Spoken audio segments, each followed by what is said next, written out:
ओम नमो भगवते वासुदेवाय। जय श्री राधे, हरे कृष्णा।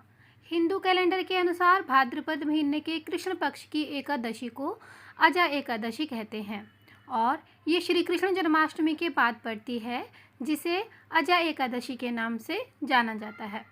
इस एकादशी पर भगवान विष्णु के उपेंद्र स्वरूप की आराधना की जाती है और रात्रि जागरण किया जाता है। भादो महीने की एकादशी द्वादशी तिथि अपने आप में बहुत महत्वपूर्ण है और एकादशी के दिन भगवान श्री विष्णु जी की पूजा करके उपवास रखा जाता है। वहीं भादो मास के कृष्ण पक्ष की द्वादशी तिथि को वत्स द्वादशी के रूप में या बच बारस के रूप में जाना जाता है। ऐसी मान्यता है जब भगवान श्री कृष्ण 2.5 वर्ष के थे तब वह गौएं चराने के लिए बहुत हठ कर रहे थे। तब उनकी मैया यशोदा जी ने गाय और बछड़े का पूजन किया और फिर गाय को चराने के लिए उन्हें वन में ले जाने की अनुमति दी थी। यशोदा जी ने भगवान श्री कृष्ण का श्रृंगार किया और उन्हें गौ चराने के लिए भेज दिया, क्योंकि इस दिन भगवान श्री कृष्ण ने पहली बार गौएं चराना प्रारंभ किया था। इसीलिए इस दिन गाय और बछड़े की भी पूजा की जाती है। गौ माता और बछड़े का श्रृंगार किया जाता है और उन्हें हरा चारा, ताज़े फल खिलाए जाते हैं। तो आज के इस वीडियो में आप जानेंगे कि अजा एकादशी की तिथि और शुभ मुहूर्त के बारे में। उससे पहले आप ये जान लें कि अजा एकादशी की पूजा कैसे करते हैं। अजा एकादशी के दिन आपको सुबह उठकर सूर्योदय से पहले उठना है, लेकिन व्रत रखने वाले भक्तों को दशमी तिथि के दिन कुछ बातों का विशेष ध्यान रखना ज़रूरी होता है।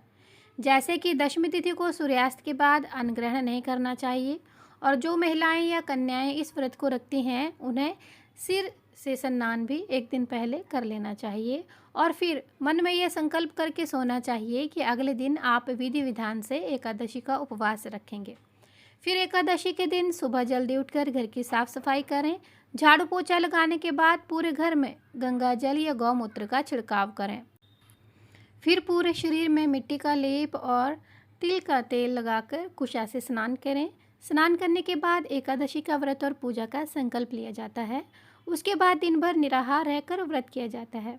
इस दिन भगवान श्री विष्णु जी की पूजा और भगवान श्री कृष्ण जी की पूजा का विधान है। आप अपनी सामर्थ्य के अनुसार एकादशी के दिन कुछ न कुछ दान जरूर करें। एकादशी के व्रत में किसी प्रकार का अन्न, खास तौर पर चावल या चावल से बनी वस्तुओं का सेवन नहीं किया जाता है, इसलिए आप इस बात का ध्यान रखें। जो लोग निराहार नहीं रह सकते वह एक बार फलाहार ग्रहण कर सकते हैं। पूजा करने के लिए घर में आप मंदिर में पूर्व दिशा की ओर मुख करके या किसी साफ जगह पर गौमूत्र का छिड़काव करके वहाँ पर गेहूँ रखें। फिर उस पर तांबे का लोटा या फिर मिट्टी का कलश रखें। लोटे को जल से भरें और उस पर आम या अशोक के पत्ते या फिर डंठल वाले 5 पान के पत्ते, उसके ऊपर पानी वाला नारियल रख दें। इस तरह कलश की स्थापना करें। नारियल की जगह पर आप भगवान विष्णु की प्रतिमा या तस्वीर की भी स्थापना कर सकते हैं। एक चौकी लें जिसके ऊपर आप भगवान विष्णु की प्रतिमा माता लक्ष्मी जी के साथ विराजित करें और उसके बाद आप सच्चे मन से मंत्रों का जाप करते हुए धूप दीप जलाकर भगवान श्री विष्णु जी को चंदन का तिलक लगाकर पुष्प अर्पित करते हुए पूजा करें। हाथ में पुष्प लेकर व्रत की कथा पढ़ें अथवा सुनें और सबसे अंत में कपूर जलाकर आप आरती करें और सुबह केवल फलों का ही भोग भगवान को अर्पित करें। और आप इस बात का हमेशा ध्यान रखें कि तुलसी के पत्तों का भोग साथ में ज़रूर रखना चाहिए, क्योंकि तुलसी के पत्तों के बिना भगवान अपना भोग स्वीकार नहीं करते हैं। और अब तुलसी जो है वो व्रत से 1 या 2 दिन पहले रख लें, उस पर पानी छिड़कते रहें, क्योंकि व्रत के दिन आप तुलसी का पत्ता तोड़ते हैं तो वो बहुत बड़ा पाप माना जाता है। भोग के साथ आप पान, सुपारी, इलायची या फिर सूखे मेवों का भोग भी भगवान को अर्पित कर सकते हैं। इस व्रत में एकादशी की कथा सुनने मात्र से ही अश्वमेघ यज्ञ का फल मिल जाता है। इस व्रत को करने से ही राजा हरिश्चंद्र को अपना राज्य वापस मिला था और उनके मृत पुत्र फिर से जीवित हो गया था। अजय एकादशी का व्रत करने से व्यक्ति को 1000 गौदान करने के समान फल की प्राप्ति होती है।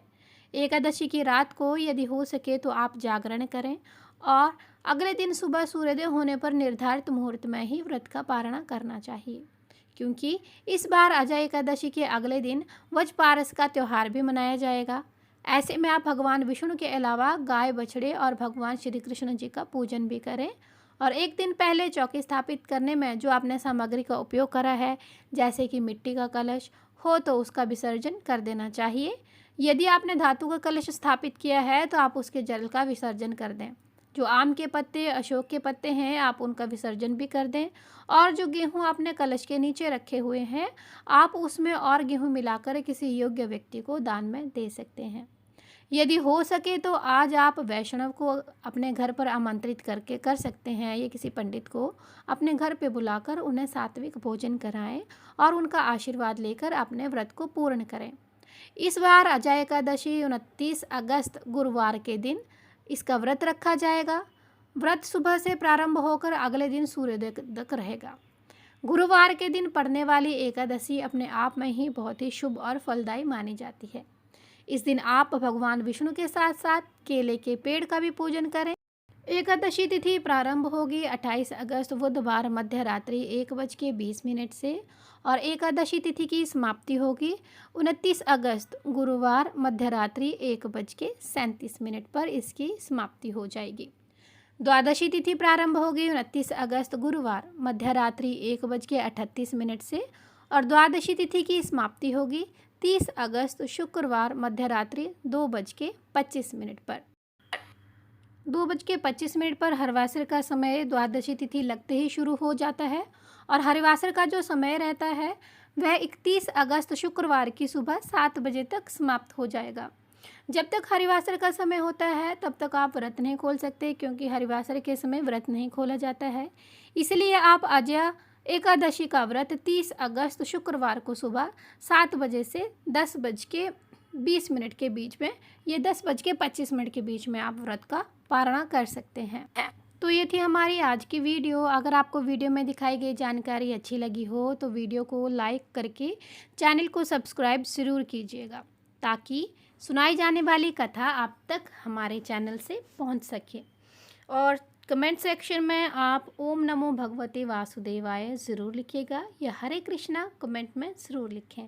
हम मिलते हैं एक नए वीडियो के साथ, तब तक के लिए हरे कृष्णा और राधे राधे।